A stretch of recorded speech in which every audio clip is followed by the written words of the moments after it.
took a lot of courage to leave medicine and follow your calling. And so now it's just a matter of just continuing to follow what you truly love. Thank you.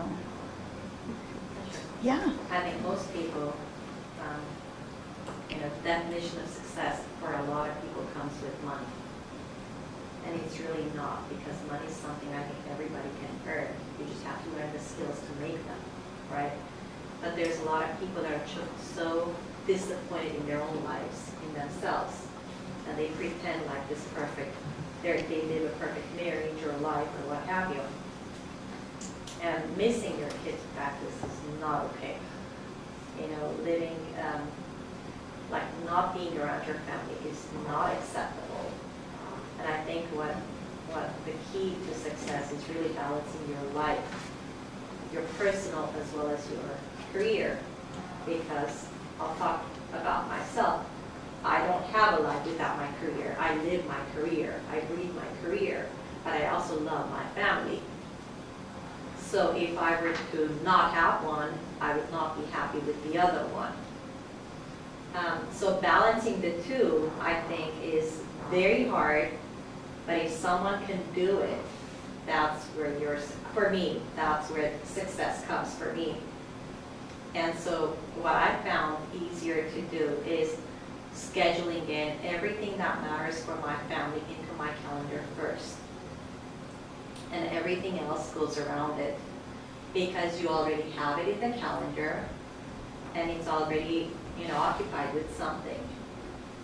And as soon as you have that registered in there, you have that time blocked out. And it's very easy to schedule everybody else and everything else with the open spaces that you have. And yes, it can be balanced. So, kudos to you for doing what you're doing.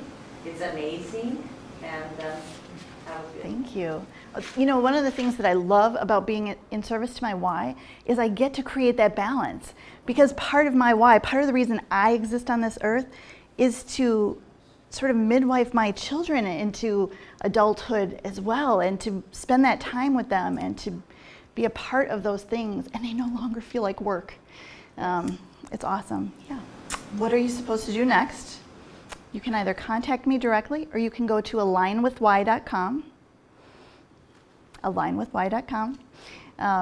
where you can set up a conversation with me so we can figure out what works best, whether that is one-on-one work, whether that is my online course that includes some group coaching, but it services a larger group of people. My mission, my why, is to inspire 1 million people so they can change the world. Because wouldn't it be flippin' awesome if every single one of us was living our why? It should be a public service announcement. This is what the world needs. So alignwithwhy.com will get you to me. Okay, thank you. Yes. Mindy. Why are you wearing the red sparkly shoes? What did Well, I'm so glad you asked. Aligning with your why is like finding your way home. The answer is always why. Yeah. I'm interested in how you overcame your fear and were able to walk away, because fear comes, from my perspective, in your expectations, because we see either our expectations in two lenses, either fear or faith. And I'm interested in knowing how you overcame the fear you had to take the action steps that you did. It's a great question, thank you. That developed over time. It started, back years ago. I didn't want to be vulnerable. I didn't really want to be visible, but I wanted to be seen and heard. There was a whole lot of mixed messaging I was doing with myself. And it started by taking steps, doing something that made me vulnerable, telling someone that it really upset me when they said something that they did, instead of just kind of blowing it off and making it no big deal, by receiving. I was someone who could never receive help for anything. I had to be Superwoman.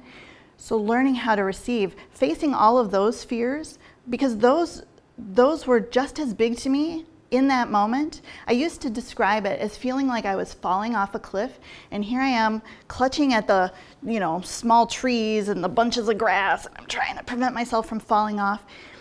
And then when I would actually fall, I'd lose control and fall. There's the ground, 2 feet down, and I didn't get hurt at all. I decided, man, this is a giant waste of time. I'm just gonna jump. So when I hit that place of fear, now I just jump. It's so much faster. But that habit had been established for probably a good 1.5 years before the soul asked me to quit my job. And at the time that came, I really thought that the fear would come. I mean, I single parent 5 children. I kind of thought that it would be coming, but my soul was just so certain that every cell in my body felt it, and there was no fear. So the pain point was so great that you had the courage to... There wasn't even, I wouldn't even say that, which I understand where you'd be coming from, but there wasn't necessarily a pain point at that time. I loved seeing my patients. I was medical director for 3 different clinics. There were aspects of my job that I loved. My why was bursting out of me, and it was impossible to say no.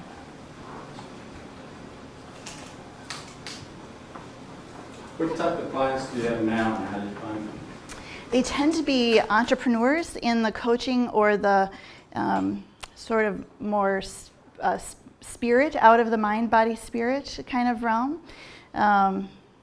I've had some performers talk to me as well. I think sometimes for them, if they're not aligned with their why, it's easy to produce the wrong album or take the wrong role or that sort of thing. But my heart is really with the entrepreneurs who are going to go do their thing and change the world. Are you working with a one-on-one, or is it all group? One-on-one and group. Empowering others to align with their why, that is what I do. Whether you need that one-on-one to walk you through it like yesterday, like I needed, or whether you want to take a little more time and digest it in an online course and group coaching setting, I'm here to support you in discovering and aligning with your why. Because the world needs you.